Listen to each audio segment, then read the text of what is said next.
products that we've ever launched at Pinterest. It launched about a year ago, and it's called Guided Search. Anybody ever heard of it? Yes, okay. Well, actually, how many people in the room use Pinterest? Nice. What do you use it for? Everything. Everything. What's your favorite thing to use it for? Fitness and granola recipes. Granola recipes, all right. And how about over here in the white shirt? Ads and drinks. Ads? Yeah. Ads. Ads, like advertising. You look at it for ads. No, like I use it for ads. You use it for ads. Well, what do you mean? Use the ads for. Awesome. Oh, you buy our ad product? Nice. Anybody else? Yep. Gift wrapping ideas and homemade party decorations. Homemade party decorations. Awesome. Which is great. I actually really like asking that question in a big group because no matter what group I'm in, I always get a different answer. And I think that's really what Pinterest is all about. It's about you and what your interests are. So let me tell you a little bit about it.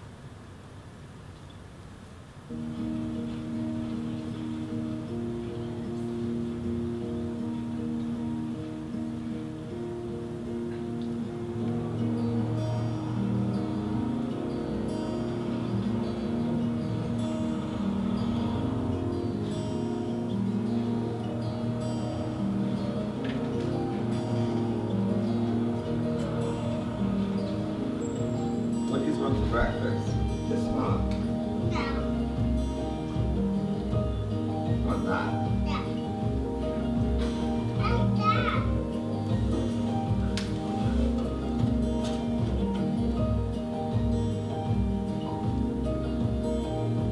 All right, leaders. Look at cool guy here. Is it gonna be like a cool handlebar?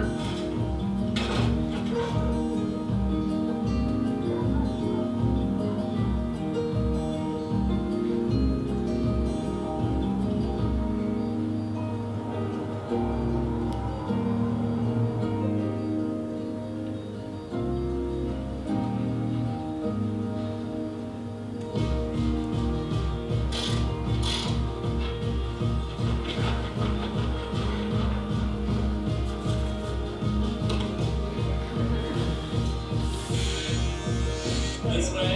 It looks good.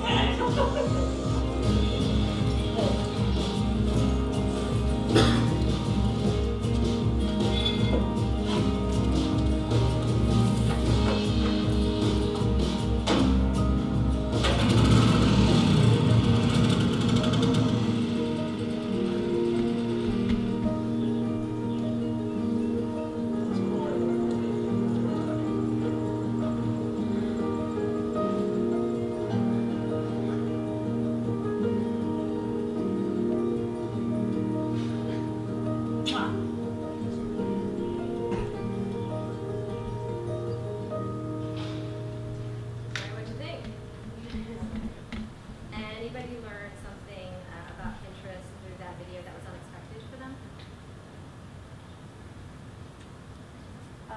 Male audience. Male audience? In this video, I'm going to share with you what all the Pinterest.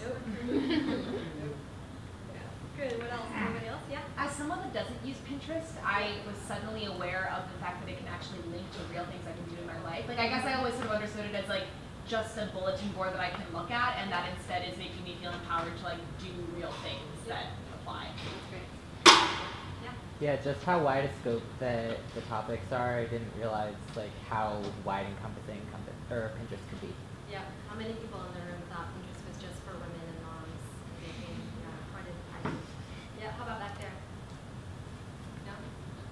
Yeah. I haven't used the mobile app in a really long time because the main reason I used to use it was when I was at work and I had a lot of downtime. Yeah. Because it's like a great time suck. Oh yeah. But the fact that you can, like, when you type in something, I think on the new interface it gives you like suggestions. Yep. That I feel like would make me more likely to use it because if I don't know exactly what I'm looking for, but I know like how to get there, maybe it kind of seems like it leads you down that path. Perfect. You hit the nail on the head. By the way, fun thing to do whenever you visit a corporation, like and you go to the reception desk. Typically, when I say that I work at Pinterest, all the receptionists, like, they all say, "Oh my God, I love Pinterest. I spend all day on Pinterest." Oh, it makes so much sense because all you do all day is just sit in front of your computer. That's a nice way to connect. All right. So what I wanted to walk you through today is just a little bit bit of history and background on Pinterest, and I thought this might be particularly interesting for you guys as you're all thinking about a new business or a new venture that you want to embark on. I want to tell you about what our journey has been and how we've evolved into the company that we are today, in the hopes that it inspires you or helps you think about your business a little bit differently. And of course, since you all had to do a pitch a little bit earlier, I thought I'd give you our pitch to advertisers and how we tell our story. But most importantly, I want to spend a bit of time on just the lessons that we've learned, particularly on the marketing front over the past couple of years as we've been in business, and take any of your questions. And I want this to be super interactive, so at any point in time, if you guys have questions, comments, please just raise your hand and feel free to chime in. So a little bit about our history. So these are our co-founders, Ben Silverman, Evan, and then Paul, who's no longer part of the company. But really, even though Pinterest is a digital platform, it actually really didn't get its start digitally. In fact, the original premise of Pinterest was offline. And our co-founders really shared one thing in common, which is that they love to collect things. Evan was an avid collector of records. Ben was a collector of insects. And the problem was actually online, there really wasn't a digital equivalent to allow you to collect things online, right? Really, this is sort of like the best analogy that you have, which is an offline bulletin board of sorts. And so what they wanted to do was actually bring that to the online world.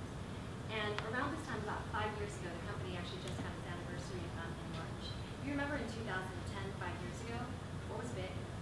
Twitter was big, Google search was big, right? Amazon was big. All of those were really text-based. There wasn't really anything visual, right? It wasn't really that popular. And of course, now you're thinking everything is visual. Well, that's because you've sort of grown up in the age where that's become very common. 5 years ago, that wasn't necessarily the case. And that's really what we wanted to make sure that we brought in terms of collection, because when you collect, it's a visual-based object. We wanted to make sure that that was actually reflected in the online experience as well. There was another really important decision that we made as we started Pinterest, and that if you think about your collection, it's very personal, right? It's about you. The one decision that I think was probably one of the most important decisions was that we decided to make the collections public. Meaning if you collected something online, it would be accessible to other people. And that was really actually one of the most important decisions, because that led to a big aha moment of what we could be for people that we actually didn't set out to be, but we ended up being, which is this place where you could discover things that you didn't expect. So why is that, right? It's when you collect something about granola bar recipes, or someone back here was collecting something about workouts, I think it was you as well. When you collect an object, you do something to it, right? You put context around it, you give it a description, you put it onto a board with all these other objects. When you make those collections available to other people, they all of a sudden have additional context around this object that maybe they didn't think about before. So maybe I think about workouts as running shoes and Nike and track jackets. And Jenny thinks about workouts as, running a marathon or running stairs. And the thing that we have in common is that interest. And maybe I never thought about running stairs, but when I'm connected to Jenny's interest and that portal of her collections, all of a sudden I'm opened up to a world of brand new possibilities and discovering things that I'd never thought about before. So what's the offline equivalent to that? It's really walking into a store, right? How many people walk into a Walmart or a Target just to buy one? How many people walk into a Walmart or a Target and typically buy things that they didn't expect to buy? Everyone, right? So you spend more money than you expect or want to spend when you walk into your retail store. It's because stores are built that way, right? They're built to help you find that thing, but they're also built to help you discover things that you did not know that you were looking for. So again, not really a digital equivalent, but a true offline equivalent. So this is an example of a market actually in Japan. Of course, you go in there, you're hungry, you're looking for fruit. You don't expect to discover the world's largest apple that is the size of your head, but that happens to be something that the store has placed in front of you to help you discover. So these are some early designs of Pinterest. And I gotta tell you, I love shoes. I could never tell you though, without looking at these shoes, without having ever saw them, that I want a pair of T-strap sandals that are black in the back and dotted in the front. But this is the power of Pinterest, right? You never really know what you're going to discover. Maybe you're looking for something very general, like a pair of shoes, and you discover this wonderful pair of shoes that you didn't even know existed. And that's really what we hope to be for people. It's a place where you can discover. It's a place where you can save those things that you discover for later. Maybe you're not ready to act on them. But ultimately, we do want you to do those things in your life. So who's the person who said, I never actually knew that Pinterest could help me solve, right, and do those things? That's really what we want you to do. And the reason why we want you to do all three of those things is because comprehensively, that's what makes the experience magical. We think that if you're just there to discover and you don't really do anything with that, it's a bit of a hollow feeling, right? It's not that fulfilling. But when you actually do all those things in real life, that's what keeps you coming back and back and back. So that's our story for users. That's a really simple pitch. Now I want to actually walk through how we pitch ourselves to my core audience, which is marketers, brand advertisers who want to buy from our print, who want to reach an audience. Questions so far? All right. So how do we tell our story? Well, we start with a simple premise. Today you have tools that help you connect in the moment with people. Facebook is really about in the moment. Maybe it's a little bit about your past, right? You post the thing that you had for dinner last night, maybe a moment in time around getting engaged, and so on. Twitter is really about connecting with an interest, right, at a given moment in time. How many people go to Twitter to find out what's going on with the ball game right now because it's the fastest thing? I don't follow sports. I definitely go there for live fashion shows. But there really isn't a place for you to dream about your future, and that's really what we aspire to. When you're collecting and you're saving, why are you doing that? You're doing it because you're going to do that thing tomorrow, or maybe 6 weeks from now, or 6 months from now, or maybe someday 5 years from now. Pinning is also really personal. So you guys all use social media. I use it. You guys use it. You're there to publish, right? You're there to publish about your life. You hope that you get a little signal back. Someone likes it. Someone retweets it. Makes you feel really good. On Pinterest, we don't really care about that. Pinterest is really about you. It's about your dreams, your hopes, your aspirations, your own personal interests. If someone reads Pinterest stuff, awesome. If they don't, you don't really care because you built that board for yourself. So who uses Pinterest? People from all walks of life, right? So it could be Jenny here who's camping with her friends and she wants to figure out, ooh, how can I plan the best camping trip ever? It could be Zach who is hosting a party, a dinner party at his house next week, and he wants to figure out what should I make my friends, how should I decorate my home, what should I buy? And it can also be for some of the most important moments in your life. So how many people have heard, oh yeah, I use Pinterest to plan for my baby or plan for my wedding? Probably not my target demographic, so not most of these are So this is actually Susan, our designer. So a lot of people, when they're trying to plan that most important moment in their life, that also happens to be pretty darn complex. Buying a home, decorating a home, having a baby, throwing a wedding, they actually turn to Pinterest. Again, they can discover things, they can save all those things, and every object leads back to a web page or a product or a piece of content that helps them fulfill that journey at some later point in time. So this is us by the numbers. So the core unit of Pinterest is the pin. We've got more than 50 billion pins on the service. That is a lot of pins. Just think about 50 billion anything. That is a lot of pins, and that's what we've accrued over the first 5 years of being around. 1 million boards. So we think about every board as essentially a collection. It's a very personal collection of an interest, right? It could be planning for my marathon. It could be my wedding. It could be my home. It could be paleo recipes that I'm running in the future. And 70 million users. So marketers care a lot about, okay, so you have a lot of users, awesome. What kind of users do we have? So a third of millennials are on Pinterest. You all are the most coveted marketing audience of all time, and we have 1/3 of you in the US. 80% of us, of our usage is on a mobile device. So what does that tell you, right? That tells you that this is your most personal device. This is something you use every day, all the time. So the fact that 80% of our usage is on a mobile device means that people are taking pictures with them wherever they go. They're logging in every day and all the time, using it for their personal journey.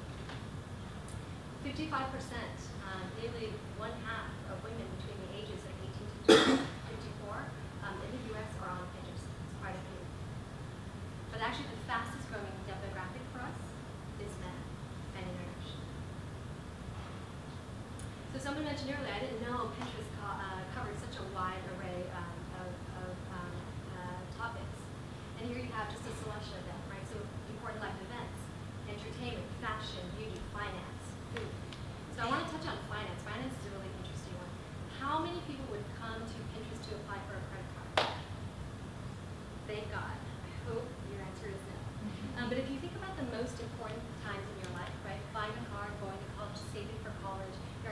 college, you're trying to save money. All of those things are actually enabled by finance, right? They're enabled by financial institutions who help you do more. And that's really how people are using Pinterest, not to apply for credit cards, but really to find information about how they can do more with their lives and how they can be more fiscally responsible as a part of it. Your brand is welcome. So how many people have ever seen an ad on Facebook? How many people, keep your hands up, how many people liked that ad? Your hands. How many people ever saw an ad that you liked? What kind of ad was it? Can't think off the top of my head, but the fact Yeah. that it's all tailored to things that I like. So the ads themselves don't stand out, but the products. That's right, the product and yeah. And this point is actually really, really important. Most advertisers today, they're competing for your attention with something else, right? On Pinterest, their brand is actually welcome, right? When you're actually looking to do that thing in your life, the thing that you're looking for is a brand's products or services. Wouldn't it be amazing if they actually just provided you that content, right? If you're running a marathon, wouldn't it be amazing if they showed you the exact perfect pair of shoes that you wanted to buy? And so this is actually a really important value proposition that we can offer marketers, which is like, hey, people don't hate you, people love you. And more so than that, your brand is actually essential to the experience. Without brand's content, Pinterest actually doesn't exist, right? You guys know we're not a platform of user-generated content. You don't upload your selfies. What you're pinning is products. What you're pinning is content. All of that is fueled by brands. So really what we want you to do is be on Pinterest and learn from your customers and take advantage of the world's largest, most actionable focus group. So if I'm Nike and I want to learn about what my customers are interested in, like what are teenagers interested, all I have to do is actually do a search on Pinterest.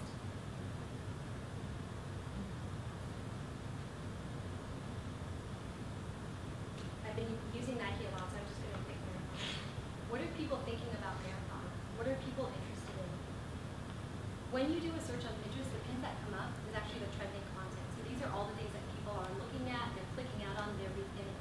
So if I want to know how to reach my audience, in an instant, what would instead take me years and hundreds of thousands of dollars to use a focus groups, you find it. So that's it. That's really my pitch. So it's pretty short, and want to walk you through a little bit about the lessons that we've learned in taking our product to market. But so far, are there any questions or feedback so far? No? Yeah? No? All right.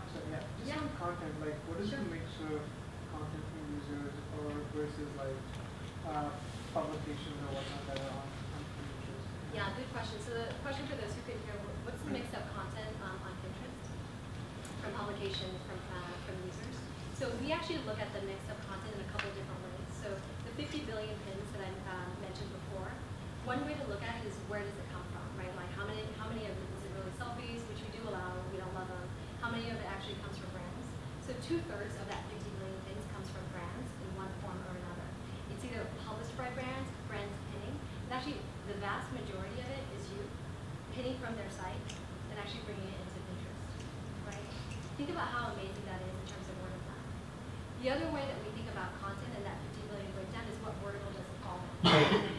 So top categories include food, fashion, fitness. Humor is actually another really big one. And if you think about what all those categories have in common, travel is another really big one. They basically fall into things that you want to encounter every day. So everybody eats every day. Everybody wears clothes every day. Everybody's interested in fashion. As well as another category, which is some of those big important moments in your life, right? So traveling, home, having a life. Makes sense? All right. So, so I've been working at Pinterest for 2.5 years now, and we have launched a lot of new products. And I've also had the opportunity to work at a couple different companies, like Microsoft. I worked in their B2B marketing organizations. And I just wanted to walk you through a couple of, as I thought about like what are the best practices that I can offer you that I'd invite you guys to think about. And you'll probably find that most of these are pretty basic, right, compared to what Anne has likely taught you in class. But I think rather than give you new ideas, I just wanted to help reinforce for you that you guys are really, really smart. You've probably already thought through some of the really hard and difficult challenges. But at the end of the day, it is really about boiling it down to the most simplest set of ideas and how you convey those simple ideas in a way that really has an impact on your life. is define your audience, right? And I heard a few of you pitch earlier, like who's my target customer and so on. And as I thought about like how do people define their audience, like I actually look at it as form or audience, right? So if you think about platforms, if you think about Facebook, if you think about Google and Pinterest, really we're technology platforms, and the way that we define our audience is really about the functionality that we're trying to solve. So for Google, it's organize the world's information, make it rapidly accessible to everyone, right? Facebook wants to connect everyone in the world. Twitter wants to be about allowing you to have a conversation about an interest. Notice that there's no person in that, right? It's really about the technology problem that they want to solve, and them about having the best engineering prowess to be able to solve those problems. For Pinterest, we want to be the platform where we can discover, save, and do. Contrast that with some brands, right? If you think about Vogue, Refinery 29, Dove, One Kings Lane, where I used to work at, they actually define their audience in terms of a persona, right? So One Kings Lane audience is basically they want all the Gwyneth Paltrows on the world. So women of a certain demographic, right, who want a certain lifestyle. And so as you think about how you define your audience, it's really important for you to pivot simply on one of those dimensions. You can do both, but I personally think it's a little bit easier if you pick one and really focus on doing that particular thing or serving that one specific audience extremely well. Second is determine the message. So what is the key message that you want to deliver to that audience? Right? And we saw me kind of do a little bit of that pitch earlier. And the third is what's the best vehicle to reach your audience? So today, there are a lot of different vehicles that you have. You can do a blog, you can do email, you can run an event. Once you figure out what is your primary audience, then you can think about where your audience is and what might be the best way to reach them. So what's our launch engine, right? So how does Pinterest take products to market? And really, the way that we think about it is there's three components. Community to us, that basically equals users. It's another way to say our users. The second is we think about partners, and then the third is we think about PR. So I'll go into each of these in a little bit more detail. So really, community is how can you enlist your target audience to help you tell your story.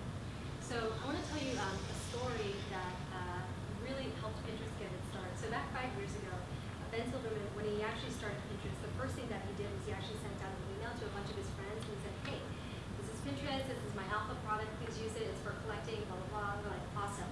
Everybody can archive. Like, no one really read it. And then something special happened where he went to a conference called I think it was the Alt Summit, which is really a conference for bloggers. And he actually enlisted the support of his community, and he asked them to help him promote Pinterest. And so he issued them a challenge, right? Bloggers, if you guys don't know, is anybody a blogger in the room? No bloggers, okay. So what bloggers love to do is they actually love to help give each other traffic. And so what he did was he enlisted each of them to one day, each day write an article about a topic that they loved, talk about Pinterest, and then pay it forward. And the way that they paid it forward was they would actually link to another blogger. And then the following day, that blogger would write about a topic, talk about Pinterest, and then link to another blogger, and so on and so on and so on. And that's actually where Pinterest got its huge initial growth spurt, by enlisting its community to help deliver word of mouth to tell the story about Pinterest.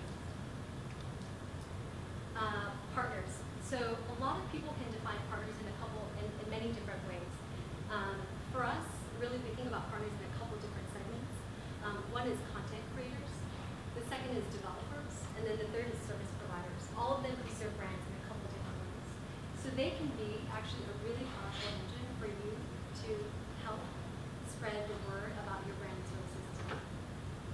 And then finally, PR. So there's two kinds of PR. There's business PR and then there's consumer PR.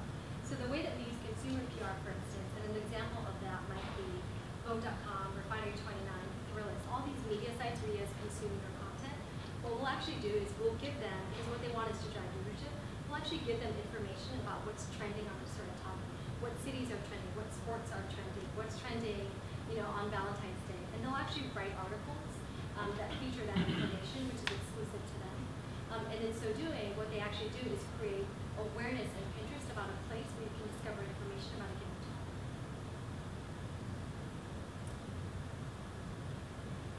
So, tools and tips.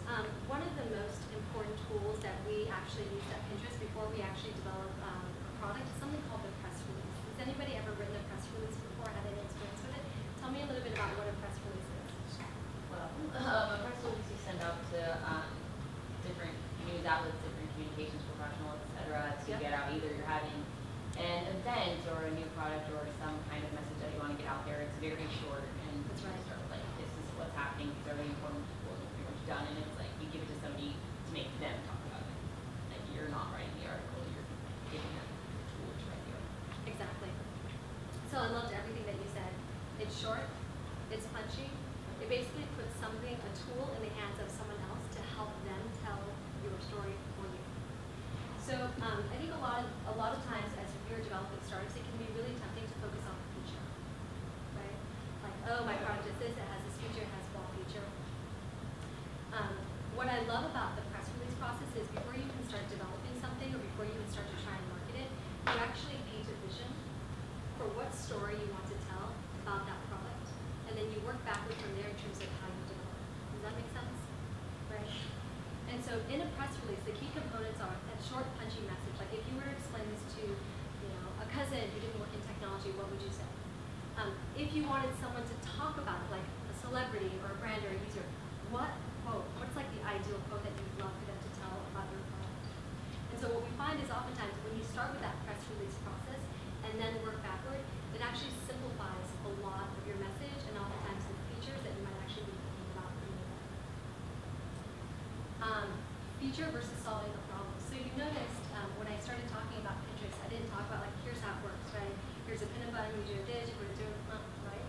What I talked about was this notion of people have a problem, right? You can collect things offline. There's really no way to do it online. And wouldn't it be wonderful if you had a tool to do that? Patience. So the pitch that I took you through, the marketer pitch, took us 2.5 years to build. It took us 2.5 years to get it from 40 slides down to about the 10 that I showed you, through months and months and months of repetition. So the work that you're doing right now to figure out how do I pitch my product, how do I tell the story about my company, you should expect to do that for years and years to come, and you're always going to get better. So my advice to you would be just have patience with the process and continue to practice. And that's it.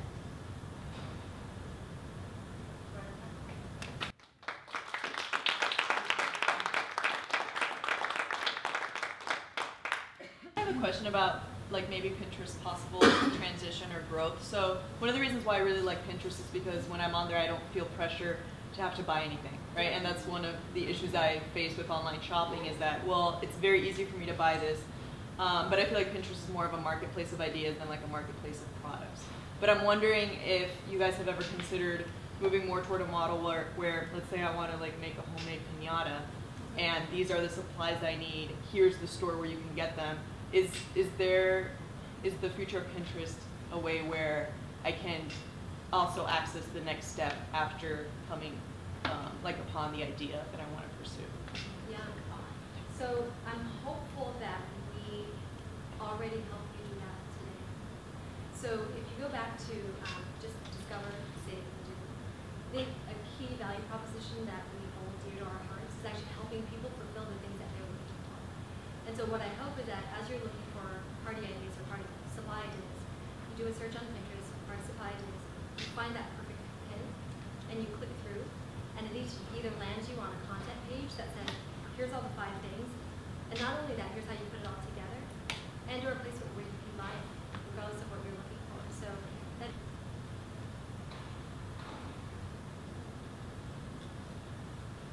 Yeah. Who do you guys see as your biggest competition? You were going to ask that question. So I was on the board earlier. So the question was, who do I view as our competition? So I would say a couple things. One is there are a couple different ways to look at competitors, and we look at all of them. One is just competition for your time, right? And every site in the world, every app in the world is competition for your time. The way that we think about competing against that is to become a tool that's essential to your life, right? So you think about email, you cannot live without email. Email is essential to your life. Email has no competitor, right? We call it the competitor. And that's what we want to be. And I think that's why the discover, save, and do part is so important. If we're just a portal for discovery, anybody can build have all those three pieces, really that's what makes us essential. The other way to look at competitors is players who just have a lot of money, right? So if we look at big platforms like Facebook, Google, Amazon, they all have a lot of money. They're not necessarily in exactly the space that we're in, but they easily could be if they determine that the problem that we are trying to solve, discovery, is important enough for them to go after, and I bet that they will. The third way that we look at competitors is through people who are solving a niche problem, right? So you notice that we're very broad. We're commerce, we're travel, you can use this for anything for food. Any site that has fully integrated solutions, like House, like Wanted Level, against a specific dimension, we also look at them as competitors because they can do for a specific vertical what we need to do for a very broad base of verticals, and that just takes a lot of time. Another question, sorry. How do you, this is a community-driven content, right? Yep. And like Core is having a lot of problems because their community is driving a lot of the same questions. Yep. And so they're having problems with this because Core is now in this kind of one section of community questions. How do you ensure that, like a lot of people using Core now is mainly like, how do I get into this company or how do I get into this school? Got it. There's a certain name for this problem. Yeah. And how do you ensure that the quality as you grow, keep growing, the quality of the search grabs me? Because I use Pinterest and I searched something for like a new hairstyle, and there was just a lot of noise there. And then other times I've searched stuff for like gifts for my sisters, and there's a lot of great content. But as you grow, obviously I can multiply. How do you ensure quality content? Quality or diversity? I mean, I think quality writing defined in the terms of I find what I'm looking for easily, and really, don't get upset by the noise. Right, that's a really good question. So I actually think that's a really good question, and I would want to tell the story of how we managed that over time, because the problem at 10 million pins is very different than the problem at 50 billion pins. So actually, when we first started Pinterest, the way that you found content on Pinterest was really through following people, right? Like you followed somebody awesome.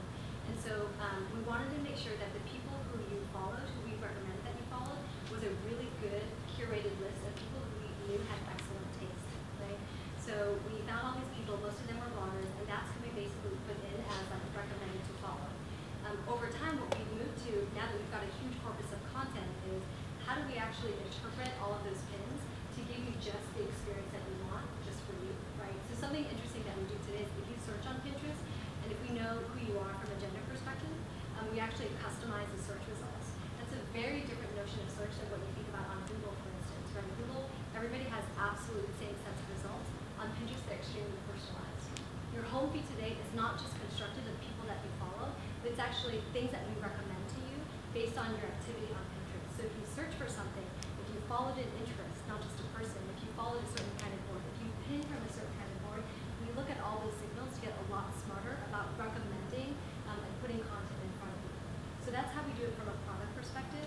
From a marketing lens, I think one of the most aha moments for people is when they learn about using Pinterest a certain way that they didn't think about before.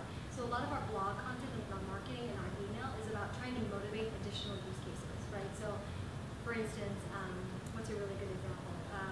For Cinco de Mayo, so people don't think about Pinterest for party planning. It's actually one of the best places to find everything from decor to food. So for Cinco de Mayo, we ran a bunch of big promotions and a bunch of marketing around planning an event on Pinterest. Yep. Can you talk a little more about your personas? Because I can imagine there are super users who kind of create billions of pins, but there are also who use it very specifically. Like, who are those users? Who are our users? How should I answer that question? So I think for us, there's a couple different ways that we can classify our users, and to me, really it boils down to the use case and the vertical. So I think people really come to Pinterest for day-to-day inspiration and to plan the most important parts of their lives. So those are two big ones. And some people only use it for one or the other. Some people use it for both. So I use it for both. I pin to beauty every single day, and I just went to Asia, and I planned my trip in under 5 minutes, right? What usually would take me half an hour or an hour on Google. And then the second way is against vertical. So are you using it just for a single vertical, for food, fashion, bra, or multiple different verticals in which ones?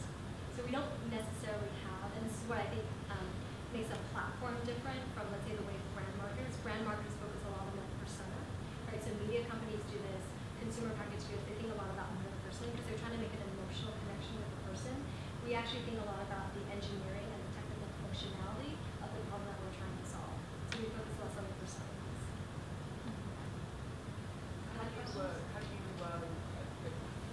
What's causing the growth in the male population? Causing the growth among the male population. Are you stirring the pot and trying to drive it, or is it coming just over the trades? So we do a lot of things to spur growth. I think one is our marketing has just gotten better. Like I think really in the first couple of years, Pinterest didn't do any marketing. Like the Pin It Forward campaign that I mentioned to you about was really only one of very few campaigns that we run. So I'd say one, we're doing a lot more marketing. Second is men are a lot stickier actually. So a dude decides actually to use Pinterest. What we notice is he comes back again and again and again. And I think what's probably happening there is a bit of word of mouth, right? And then the third, partnerships, right? So we actually do a lot of work with media companies like Thrillist, GQ, SI, all the major male publications to get them to write stories about Pinterest, to be on Pinterest, and to actually market to their community of men to get them to use the platform. There's no silver bullet to growth. Really, this is one of those things where you have to try many things, and also you need to give it patience. Some things see hockey stick growth, right? For instance, search engine optimization. When you make those product changes to allow Google to call you, you'll see that kind of spike overnight. When it comes to things like marketing or PR, that's something that is a bit more steady state. So we've actually been working on demand opportunity for several years now, and only now are we actually starting to see an uptick. So I think you really have to think about your growth strategy, think about a blend of those near-term product changes that can give you that inflection point of growth, but also invest in those things that are longer term, and make sure that the way you're measuring success against those gives it the patience that it needs. Like if PR doesn't yield you 100% growth overnight, that's okay because it's a marathon, not a sprint.